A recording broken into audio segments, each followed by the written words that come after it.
This is the FPL Draft Zone, your fantasy team's best signing of the season. Fulham smash Spurs. With favourable fixtures to come, should their players be on our waiver watch list? What impact has a weekend of FA Cup action had on your draft team? And with an international break coming up, we look at the teams with the best fixtures over the next 3 game weeks. Hello and welcome to the FPL Draft Zone, a podcast all about Draft FPL, the best of all fantasy Premier League formats. I'm Dom Crofts, I hope you're well, and today we are looking back at a huge Game Week 29 where some of the best teams in world football took part in season-defining games.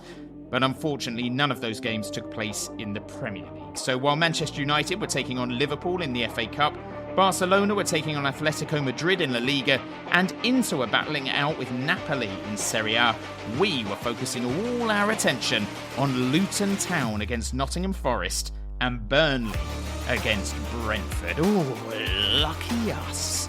So this week, we're going to be taking a little look at the Game Week 29 players who raised their hands in the air in our 4 Premier League fixtures and begged us to pick them.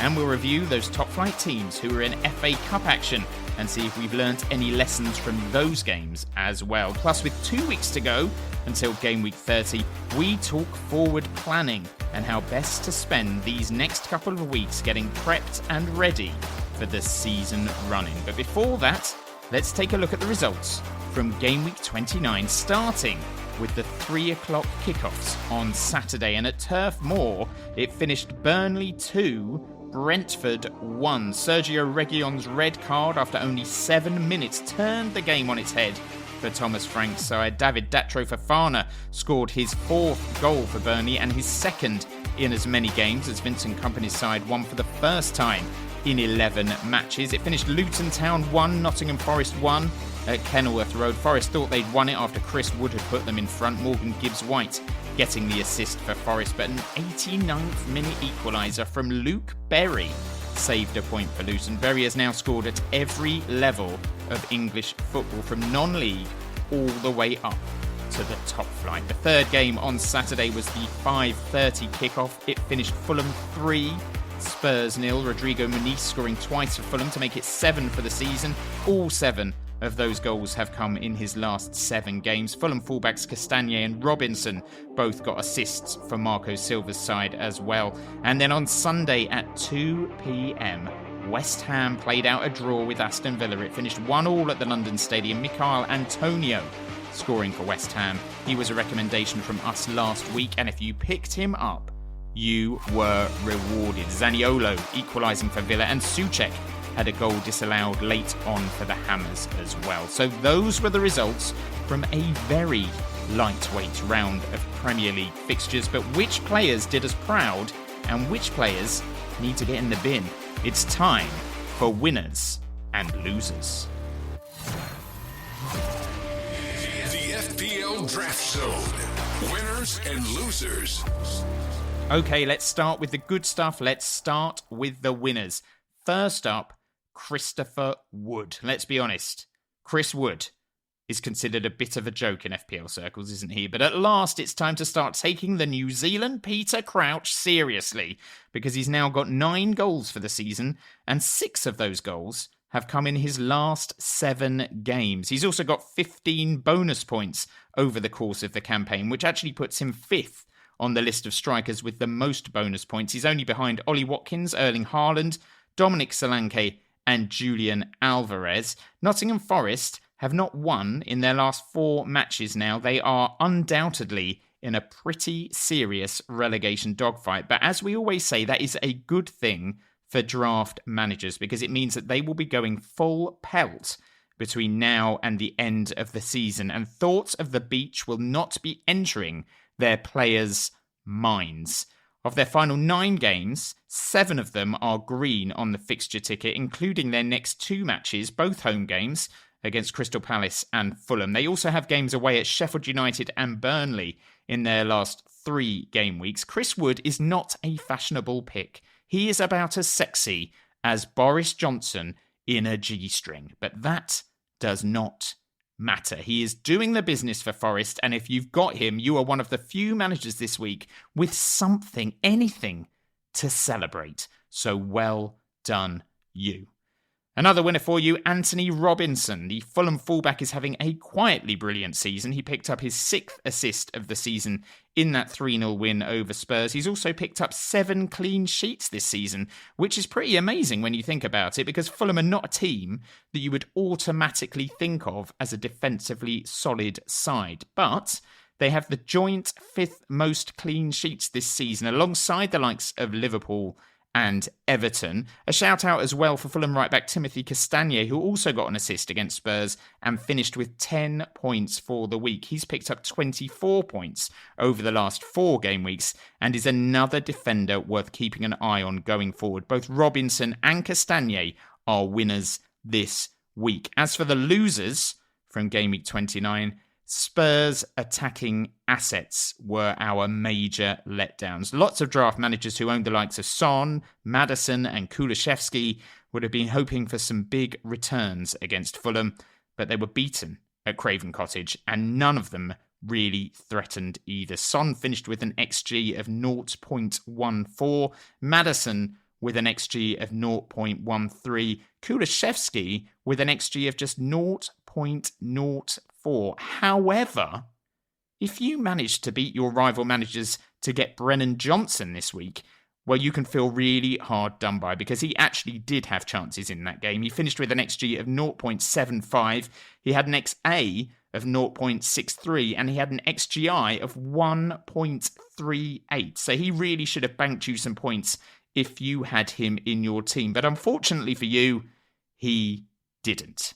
So that is winners and losers done. But which player deserves a standing ovation for their Game Week 29 performance? Who was the difference between a successful game week and a stinky one?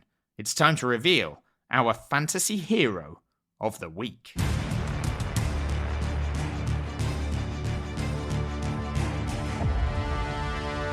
Hero of the week. And it can only be one man, can't it? And that man is Rodrigo Muniz. The Fulham forward has now scored 7 goals in his last 7 games for the club. He picked up more points in Game Week 29 than any other player. He finished with 13 points. And he's not just scoring, he is actually outperforming his XG at the moment, which stands at 5 goals for the season, and he's got 7. So he's 2 goals up on where he should be. He's also playing in a team that is in a really good moment right now. Fulham also have very favourable fixtures coming up. They've got Sheffield United next, then they have Nottingham Forest, and then they have Newcastle United. They also play the likes of Crystal Palace and Brentford and Luton before the end of the season, and their home form is excellent. If only home fixtures counted in the Premier League, Fulham would be 7th in the table and challenging for Europe. They've got 9 wins and a draw from their 15 home games this season. They've beaten Spurs there, they've beaten Arsenal as well. Only Liverpool, Arsenal, Man City, Villa, Spurs and Newcastle have better home records in the Premier League than Fulham. And of course, Muniz right now is the pick of the Fulham players in Marco Silva's squad. And he's no longer just a short-term pick. Oh no. He's not a watch and wait to see if his form is a flash in the pan. This is a player who every draft manager in your league would love to have in their side. So if you have him, hang on to him like grim death and thank your lucky stars that you gambled on his potential before any of your rivals, because you have picked yourself up a quality forward asset. Rodrigo Muniz is our fantasy hero of the week.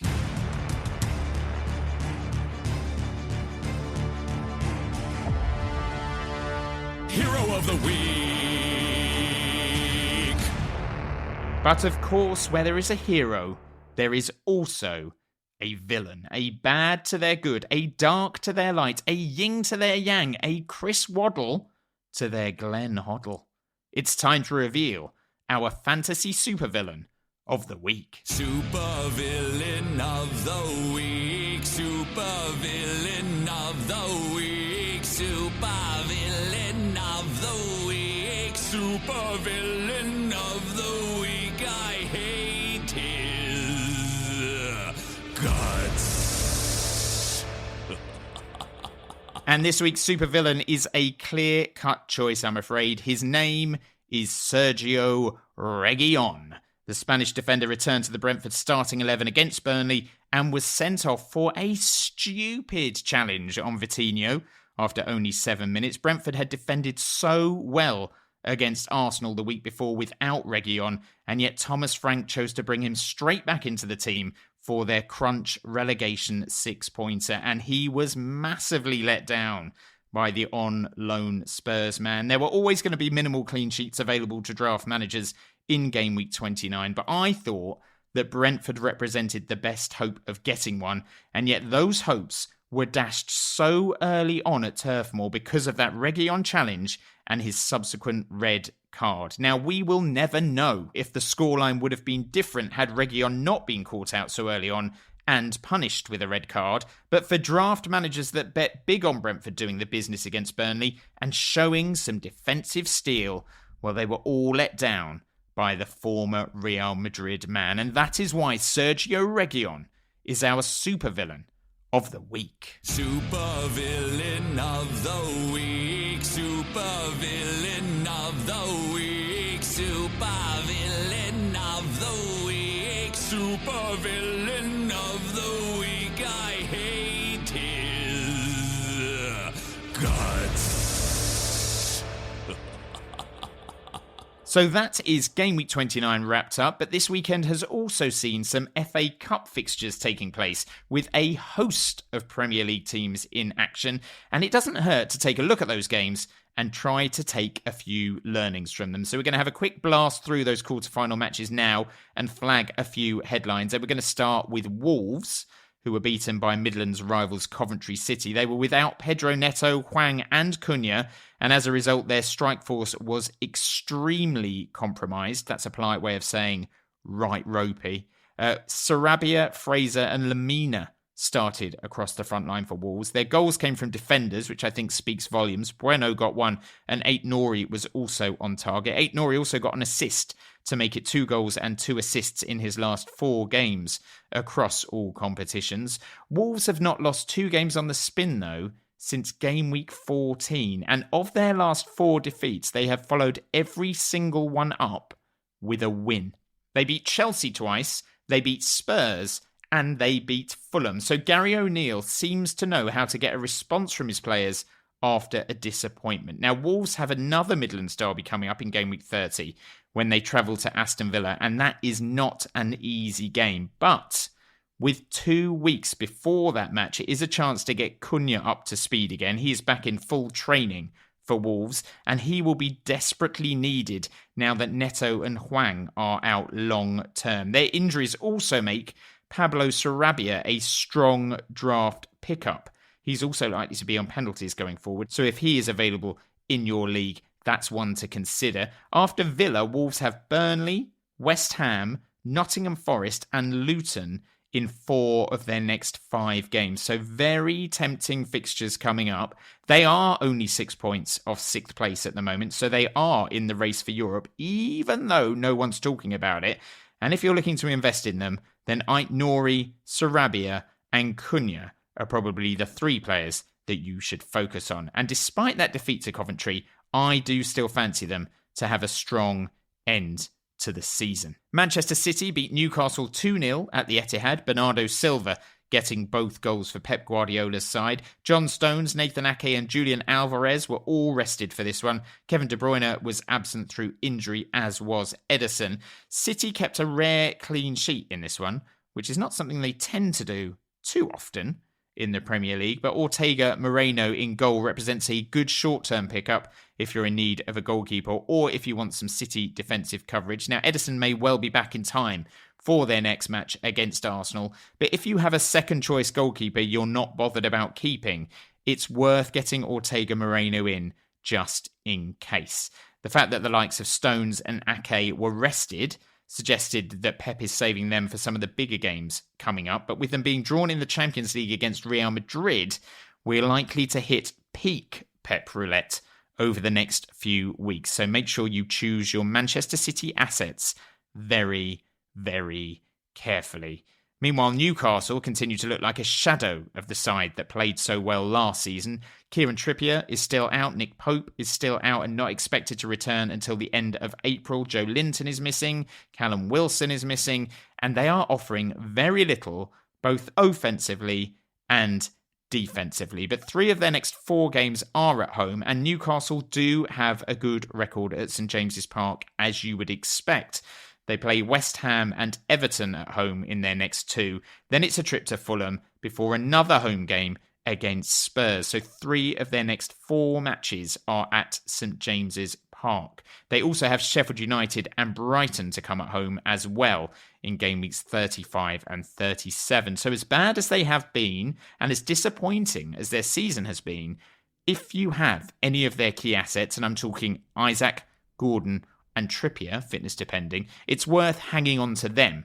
Any other defensive assets outside of Trippier, though, and there's big question marks over their worth. They've only had 2 clean sheets in their last 6 home games. They've conceded 9 goals in those 6 games as well. And they've not had a clean sheet away from home since game week 6, when they beat Sheffield United 8-0. And that remains their only clean sheet away from home all season long. Chelsea versus Leicester. Well, that finished 4-2 to Chelsea at Stamford Bridge. Mark Cucurella was on the score sheet and doing his best to claim that left-back spot over Ben Chilwell. Chilwell was back on the bench after injury. Cole Palmer got his usual return in this match as well, and there were 2 late goals from Chukwuemeka and Madueke. They replaced Raheem Sterling and Mikhailo Mudryk, who both started for the Blues. Badiashile was named amongst the substitutes, so he is back and available for Chelsea. Disasi and Chalobah were given the nod in central defence for this one. Chelsea's preferred starting 11 remains up in the air, with question marks all over the pitch, but one position is sorted, and that is Malo Gusto at right back. He got another assist against Leicester, and with some decent fixtures coming up for Chelsea, he seems like he would be a decent pickup if he is available in your league. And of course, the final FA Cup game of the weekend saw Manchester United edge out Liverpool 4-3 in a thriller at Old Trafford. Alexis McAllister continued his good form with another goal for Liverpool. Marcus Rashford was on the score sheet for Manchester United. He's having a much stronger second half to the season than his first half, and draft managers could well have given up on him over the last few weeks, so he could be available in some leagues. And Harvey Elliott has been a bit of an under-the-radar player this season. He was on the mark as well after he came off the bench for Jurgen Klopp's side. The lesser-spotted Mason Mount also made an appearance off the bench for United after a terrible first season at Old Trafford. Could he still have a part to play in their league campaign between now and the end of the season? We shall see. So, that is this weekend's fixtures done and dusted, and we are about to enter a tragically Premier League free zone with no matches for 2 weeks as mind-numbing international football makes an unwelcome return. But what we thought we could do this week is take a look at the next few game weeks and work out which teams might be worth targeting as we get into the business end of the season. And we're basing this on fixture difficulty over the next 3 game weeks. So that's game weeks 30, 31 and 32. We're going to work our way through the top 5 teams with what we consider are the best fixtures, and we're going to suggest a few players who might still be available on your waivers and who might give you a good chance of returns over the next few game weeks. And top of the fixture ticker in terms of easy fixtures between game weeks 30 and 32 are, drumroll, Bournemouth. Yeah, Bournemouth have Everton and Crystal Palace at home, and then they have a trip to Luton.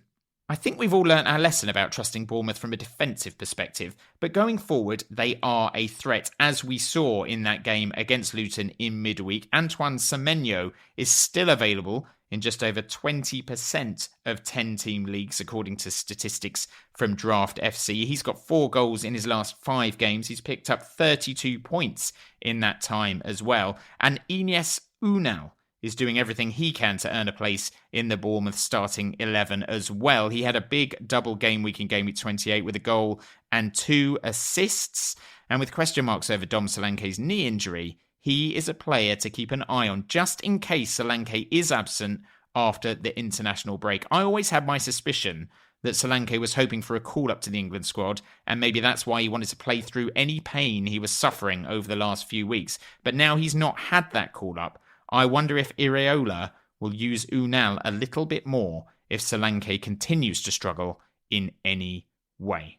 Another team we think have got lovely fixtures coming up are Liverpool. They've got home games against Brighton and Sheffield United, followed by a trip to Manchester United. Now, obviously, the vast majority of key Liverpool assets will be taken in your league, but if you want a route into their backline, it might be worth trying to pick up one or both of Konate and Joe Gomez. Now, Konate has been suffering with this hamstring injury recently, and his injury problems have haunted him all season long. The most amount of games he's been able to play in a row this season is 5, which is not a good look for him. When he's been out, Jarrell Quansah has often been the man to replace him, but Joe Gomez is likely to be ahead of Quansah in the pecking order now that Andy Robertson is fit and playing again at left back. That frees Gomez up to play at centre back alongside Virgil van Dijk. He played there against Sparta Prague this week. He then filled in at right back against Manchester United so Bradley could get a break, but he, I suspect, will be their first choice centre back if Konate is injured. So in terms of the waivers, you could try to bring them both in and then make a judgment on Konate's fitness before setting your team for game week 30. Other Liverpool assets who might be available in your league and who could be worth bringing in given the fixtures they have coming up include a certain Cody Gakpo. Liverpool have commitments in the Europa League as well as the Premier League, so Gakpo could be handed a few starts against lesser opposition in the league. Alexis McAllister has been in good form recently as well. He's got 2 goals and 2 assists in his last 4 league games. He also scored against Manchester United in the FA Cup. And Dominic Szoboszlai is back fit again and could be available in your league, having missed game weeks 23 to 25. Chelsea are another side we think could be worth targeting. They've had a very disappointing season so far, in the league at least, but they have got good fixtures coming up. They're at home to Burnley in game week 30. Then they have another home game against Manchester United in 31 before a trip to Sheffield United in 32. And then they have another home game against Everton in game week 33. So 3 of their next 4 fixtures are at home, and the other game is at Sheffield United. Defensively, Chelsea are not great. They've had 5 clean sheets all season, and 2 of those are in the first 5 game weeks.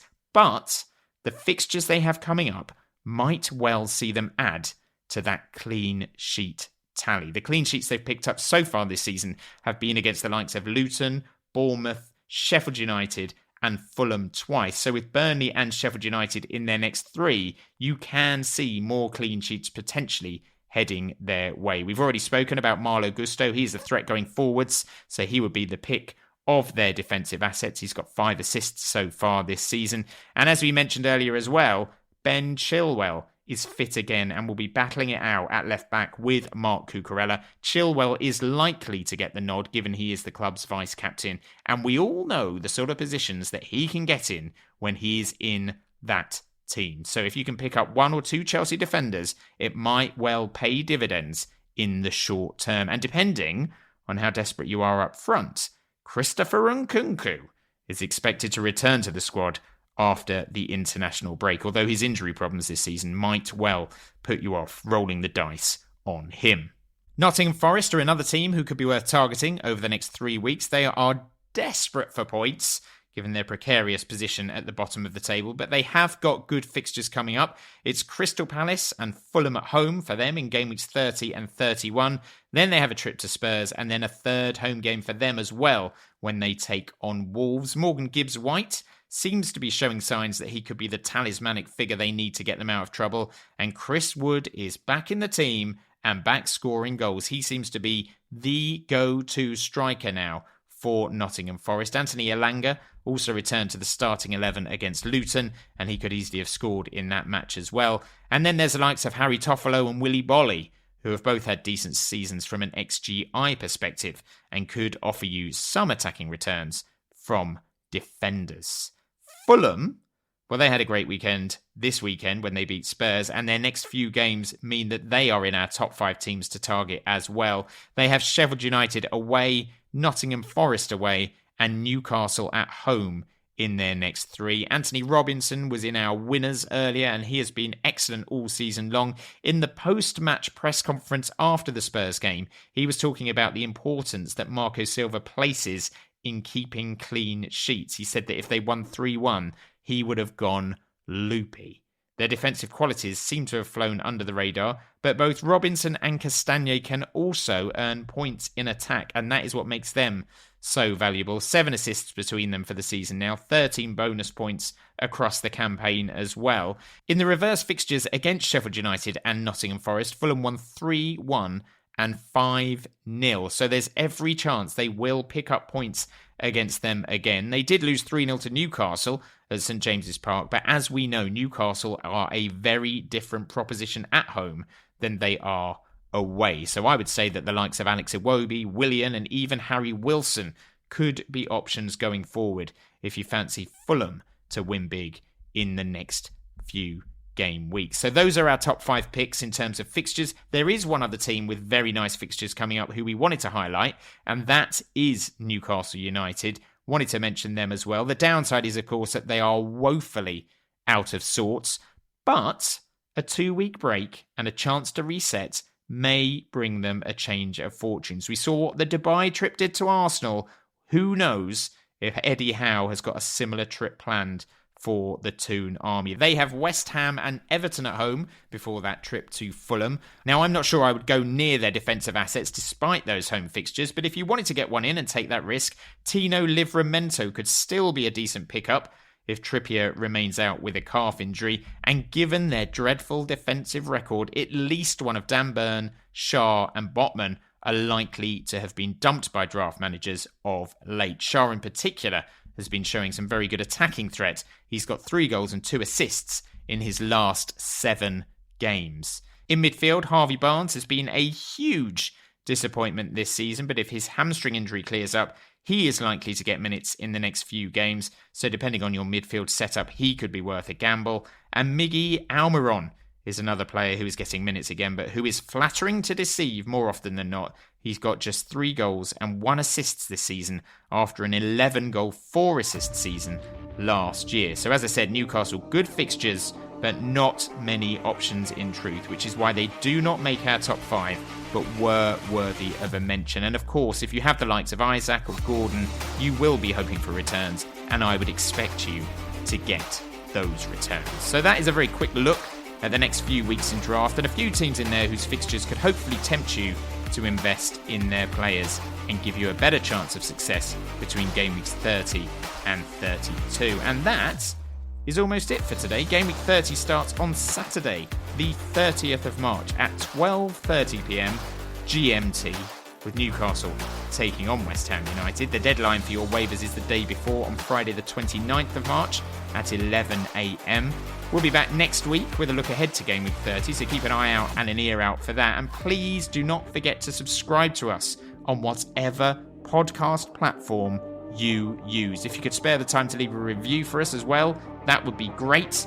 If you listen to us on Apple Podcasts, for instance, all you have to do is visit our homepage, scroll down to the bottom bit, and there's 5 empty stars that you can fill with a lovely click. Just a little click there, just a little lovely click. There's also a link underneath that where you can write a review. So that would be great too. If you could do that, that would be really massively appreciated. You can also give us a follow on social media if you like. We're at FPL Draft Zone on X and on Instagram. It's always lovely to hear from you, so please do get in touch with questions, conundrums, feedback, or just come and say hello, really. We'd love to hear from you. And in the meantime, try to enjoy the next few weeks despite the absence of any club football. We will get through this international break together. Sunnier days are ahead. Until next time, good luck with all things draft, and bye for now.